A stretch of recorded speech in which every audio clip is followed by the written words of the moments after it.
Good evening student. चलिए हम लोग यक्स लिंग साधन में लक्षण में जो डिजीज हो रही है उनकी चर्चा कर रहे थे, ठीक है ना। तो आपका हीमोफीलिया हो गया था, उसके बाद का वर्णांगता हो गया था। आज हम लोग चर्चा करेंगे एल्केप्रेनुरिया की। ये भी आपका एक प्रकार से अप्रभावित जीन के द्वारा होने वाला रोग है, ठीक है ना। यह भी आपका एक प्रकार से अप्रभावित जीन के द्वारा होने वाला रोग है, ठीक है ना। अब इस रोग का नाम है आपका एल्केप्रेन्यूरिया, ठीक है। न्यूरिया मतलब यूरिया से है, यहाँ पे यूरिन से है, मूत्र से है, ठीक है ना। अब कहना है कि एक एमिनो अम्ल होता है, उसका नाम है फिनाइल एलेनिन। एक एमिनो अम्ल है, उस एमिनो अम्ल का नाम है फिनाइल एलेनिन, ठीक है ना। कह रहा है कि जो फिनाइल एलेनिन है यह उपापचयी मेटाबॉलिज्म में चर्चा हुई है। मेटाबॉलिज्म क्या होता है, ठीक है ना, कितने प्रकार का होता है, एग्जाम्पल्स, इसकी चर्चा कई बार क्लास में हुई है। तो ये जो आपका एमिनो अम्ल फिनाइल एलेनिन है यह उपापचयी प्रक्रिया में, ठीक है ना, जब मेटाबॉलिज्म की प्रोसेस होती है तो उस प्रक्रिया में ये जो फिनाइल एलेनिन है दैट इज कन्वर्टेड इनटू इसमें टायरोसिन। ये फिनाइल एलेनिन आपका बदल जाता है किसमें, टायरोसिन में। चलिए हमने कहा कि ये एक अप्रभावी जीन के द्वारा उत्पन्न होने वाला रोग है। तो सपोज दैट कि जो फिनाइल एलेनिन है यह जो इस जो एमिनो अम्लों को जो जीन कंट्रोल करता है, सपोज दैट माना गया है कि जीन पी, ठीक है, जीन पी के द्वारा ये जो फिनाइल एलेनिन है कंट्रोल किया जाता है। और इस जीन की उपस्थिति, इस जीन द्वारा इस एंजाइम की उपस्थिति में, यहाँ पे एंजाइम होगा, ठीक है ना, एंजाइम की उपस्थिति में ये जो फिनाइल एलेनिन है ये आपका बदल जाता है किसमें, टायरोसिन, ठीक है। अब ये जो टायरोसिन है, ये टायरोसिन सपोज हमने कहा ना कि जीन रिप्रेजेंट किया गया है, माना गया है जीएनटी। ये जो टायरोसिन है किसके द्वारा कंट्रोल किया गया है आपका, जैसे जीन पी मतलब फिनाइल एलेनिन का जो जीन है वह किसका है, पी का मतलब फिनाइल एलेनिन का। ये जो जीन है किसका है, टायरोसिन का, टी फॉर टायरोसिन, पी मतलब फिनाइल एलेनिन। तो अब यह जो टायरोसिन है, यह tyrosine suppose that gene T की द्वारा कंट्रोल किया जाता है। जो जो जीन टी है आपका in the presence of enzyme, enzyme की उपस्थिति में जो टायरोसिन है that is converted into homogentisic acid और एल्केप्टॉन, ठीक है ना, होमोजेनेटिक एसिड और एल्केप्टॉन इसमें बदल जाता है। ये जो आपका टायरोसिन है, ये टायरोसिन जीन टी की उपस्थिति या जीन एंजाइम की उपस्थिति में यह कन्वर्ट हो जाता है, बदल जाता है आपका होमोजेनेटिक एसिड और एल्केप्टॉन, ठीक है ना। अब H होमोजेनेटिक एसिड मतलब जीन H के द्वारा यह कंट्रोल किया जाता है, और इस जीन के द्वारा एंजाइम की उपस्थिति में ही आपका होमोजेनेटिक एसिड जो है that is converted into carbon dioxide and H2O, ठीक है ना। ये जो कार्बन डाइऑक्साइड है, ये कार्बन डाइऑक्साइड आपका जो हपुआ है लोग के सौदा दे देता है बेटा, ठीक है ना। अब जो जीन H है ये एंजाइम की उपस्थिति में आपका कार्बन डाइऑक्साइड और H2O में कन्वर्ट होता है। कार्बन डाइऑक्साइड बॉडी में बनती है, आप जानते हैं हीमोग्लोबिन उस कार्बन डाइऑक्साइड को वापस हृदय के पास लाता है, ठीक है ना। ये H2O मतलब जल मतलब यूरिन का फॉर्मेशन होता है, मूत्र का निर्माण होता है, ठीक है। तो यह कंडीशन है नॉर्मली। अब जिन व्यक्ति को यह डिजीज हो जाती है उनमें क्या कंडीशन, यह कंडीशन नॉर्मली मतलब एक नॉर्मल व्यक्ति है तो उसके शरीर में फिनाइल एलेनिन बनता है, एमिनो एसिड प्रोटीन्स का पाचन होता है, प्रोटीन्स जो होती हैं वह टूटती हैं एमिनो एसिड में, एमिनो एसिड मतलब फिनाइल एलेनिन का फॉर्मेशन होगा, ये टायरोसिन में टूट जाएगी, टायरोसिन से होमोजेनेटिक एसिड में टूट जाएगी, या एल्केप्टॉन में, यहाँ से कार्बन डाइऑक्साइड में जल जाती है। ये नॉर्मल कंडीशन है। अब हमने कहा कि किसी व्यक्ति को यह डिजीज है तो कैसे होती है डिजीज, ठीक है ना। किसी व्यक्ति को अगर एल्केप्रेन्यूरिया है तो वह कैसे होती है, तो इसके लिए कंडीशन 2 देखेंगे हम लोग। कंडीशन 2 में कह रहा है कि यहाँ तक तो होता है कि फिनाइल एलेनिन हो गया, या आपका टायरोसिन में कन्वर्ट हो जाता है in the presence of enzyme, tyrosine जो होता है in the presence of enzyme homogentisic acid में कन्वर्ट हो जाता है, यहाँ तक होता है। अब अगर यह डिजीज क्रिएट होती है बॉडी के अंदर तो होता क्या है कि जो होमोजेनेटिक एसिड है या जो एल्केप्टॉन है, इस एल्केप्टॉन का जो मेटाबॉलिज्म है, उपापचय है, वो हो नहीं पाता है, ठीक है ना। जो आपका एल्केप्टॉन है या जो होमोजेंसिटिक एसिड है इसका पाचन नहीं हो पाता। यहाँ पे दिखाया गया है होमोजेंसिटिक एसिड या एल्केप्टॉन नो एंजाइम, एंजाइम की उपस्थिति नहीं है, ठीक है ना, एंजाइम की उपस्थिति नहीं है, इसलिए ये आपका आगे कन्वर्ट हो जाता है, ठीक है ना। जब एंजाइम नहीं मिलेगा तो ये आपका टूटेगा नहीं, पच डाइजेस्ट नहीं होगा। तो आपका लिखा है यहाँ पे high concentration of homogentisic acid in blood urine. जो मूत्र है, जो यूरिन है, उस यूरिन में इस अम्ल की मात्रा बढ़ जाती है, हाई कंसंट्रेशन, इस अम्ल की सांद्रता बढ़ जाती है। जब इस अम्ल की सांद्रता बढ़ जाएगी, कंडीशन कैसे पहचानेंगे कि यह कंडीशन है, तो जैसे ही जो यूरिन है यह बाहर आएगा, आउट ऑफ द बॉडी, शरीर से बाहर आता है। जब शरीर से बाहर आएगा तो यह यूरिन जो है शरीर से बाहर आएगा और ऑक्सीजन के संपर्क में आएगा। तो जैसे ये ऑक्सीजन के संपर्क में आता है, जो यूरिन है इसका जो कलर, इसका इस कंडीशन में जो यूरिन इसका पेट येलो होता है, कलर हल्का पीला होता है। जब यह डिजीज होती है तो यह ऑक्सीजन के संपर्क में आएगा तो यह आपका ब्लैक हो जाएगा, काला पड़ जाएगा। तब जाके लोग आइडेंटिफिकेशन करते हैं, पहचान कर पाते हैं कि जो मूत्र है, जो यूरिन है वो ब्लैक हो गया है, मतलब कौन सा डिजीज है, एल्केप्टिनुरिया, ठीक है ना।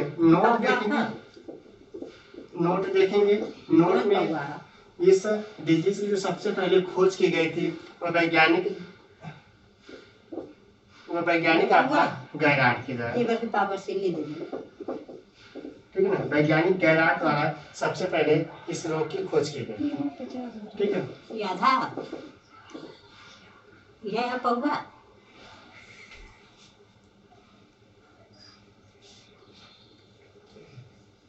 ठीक है, ये हो गया। अब दूसरी कंडीशन देखिए, अब दूसरी कंडीशन, दूसरा डिजीज देखिए,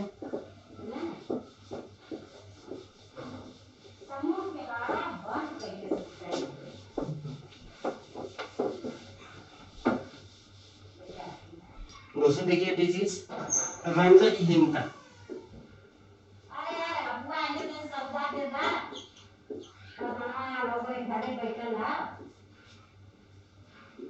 रंजकहीनता, एल्बिनिज्म,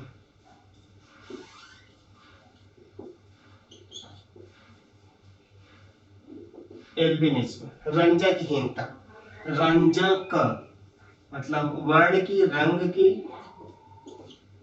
हीनता मतलब कमी,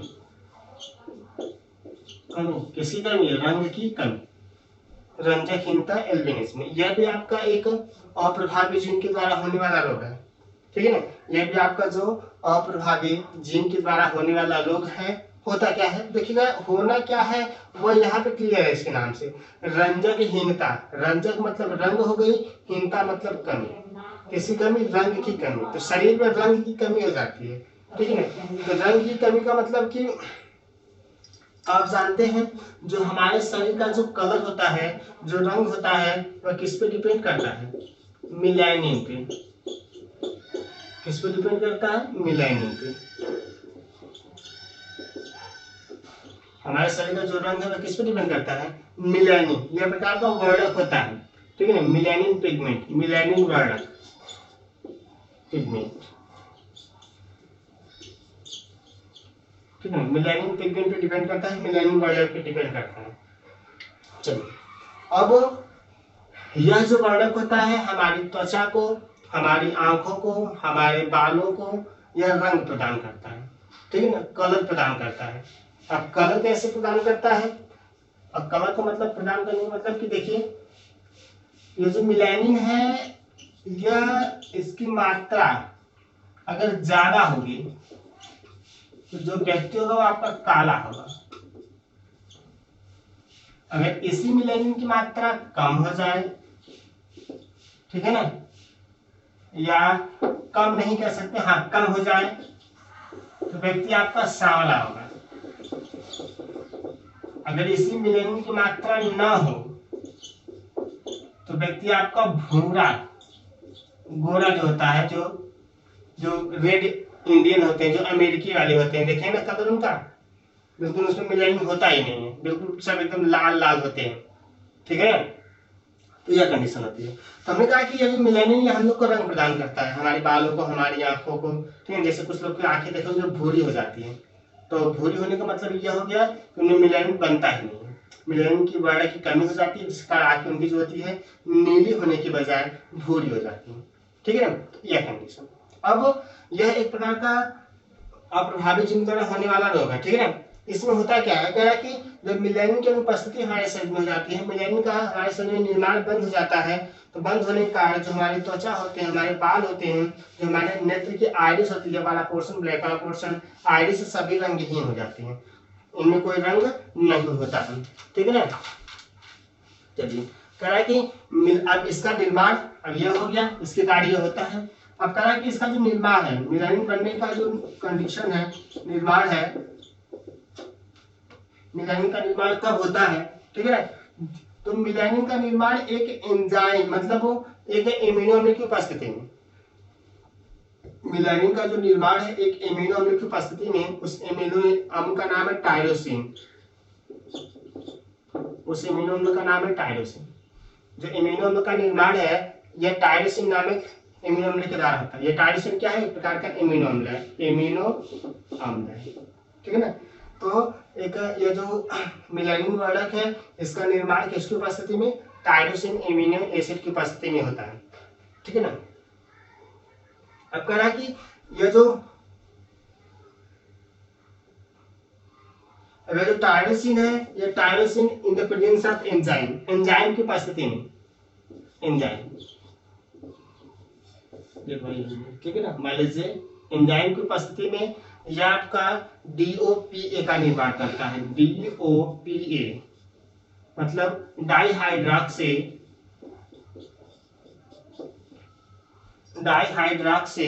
फिनाइल एलेनिन,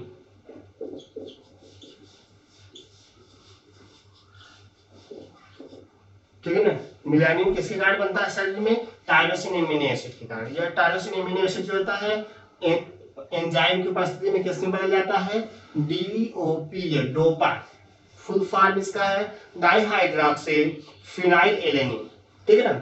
अब जैसे ही हमारे शरीर में डाइहाइड्रॉक्सी फिनाइल एलेनिन का निर्माण होता है, समझ लीजिए बॉडी में मेलानिन का बनना प्रारंभ हो जाता है या मेलानिन का निर्माण हो रहा है कंटिन्यू, ठीक है ना। इनसे मेलानिन का निर्माण किस एंजाइम किस एमिनो एसिड की उपस्थिति में, टायरोसिन, ठीक है ना। टायरोसिन अगर बॉडी में है या बन रहा है एमिनो एसिड, तो किसका निर्माण होगा, मेलानिन का। अब कह रहा है कि अभी भी इसके द्वारा पूरी तरह से मेलानिन नहीं बनता है, कह रहा है कि ये जो टायरोसिन है यह एंजाइम की उपस्थिति में टूट जाता है, किसमें, DOPA डाइहाइड्रॉक्सी फिनाइल एलेनिन में कन्वर्ट जाता है। फिनाइल एलेनिन मतलब डाइहाइड्रॉक्सी फिनाइल एलेनिन का निर्माण हुआ, मतलब किसका निर्माण हो गया, मेलानिन का, ठीक है ना। चलिए, अब यह पहली कंडीशन थी मेलानिन होने की, बनने की। अब कह रहा है कि कौन सा रोग है, रंजकहीनता है, मतलब मेलानिन का निर्माण नहीं होगा, हीनता मतलब कमी से मतलब न, ठीक है ना। तो मेलानिन का निर्माण नहीं होना, तो मेलानिन का जब निर्माण नहीं होगा तो क्या कंडीशन होगी, तो कंडीशन 2 आपके सामने है, कंडीशन 2 आपके सामने है। जो टायरोसिन है, या टायरोसिन आपका in the presence of enzyme gene, suppose that मान लीजिए ए, यहाँ पे नो एंजाइम, एंजाइम नहीं होगा तभी ना, एंजाइम नहीं हुआ तो ये आपका नो डोपा, DOPA नो नहीं, डाइहाइड्रॉक्सी फिनाइल एलेनिन का निर्माण नहीं होगा। Tyrosine enzyme, no enzyme, enzyme की उपस्थिति नहीं है, तो किसका एंजाइम की उपस्थिति है, इसका निर्माण होगा। एंजाइम की उपस्थिति नहीं है तो नो डोपा नहीं, डाइहाइड्रॉक्सी फिनाइल एलेनिन का निर्माण नहीं होगा, या फिनाइल डाइहाइड्रॉक्सी फिनाइल एलेनिन का निर्माण नहीं होगा, तो so no synthesis, so no melanin synthesis, तब मेलानिन का निर्माण नहीं होगा। जब मेलानिन का निर्माण नहीं होगा कौन सा डिजीज हो जाएगा, रंजकहीनता, एल्बिनिज्म, ठीक है। तो चलिए नेक्स्ट कल आगे जो डिजीज है उसकी चर्चा हम कल करेंगे। आज के लिए थैंक्स। जो भी प्रॉब्लम हो कमेंट बॉक्स में कमेंट कीजिए।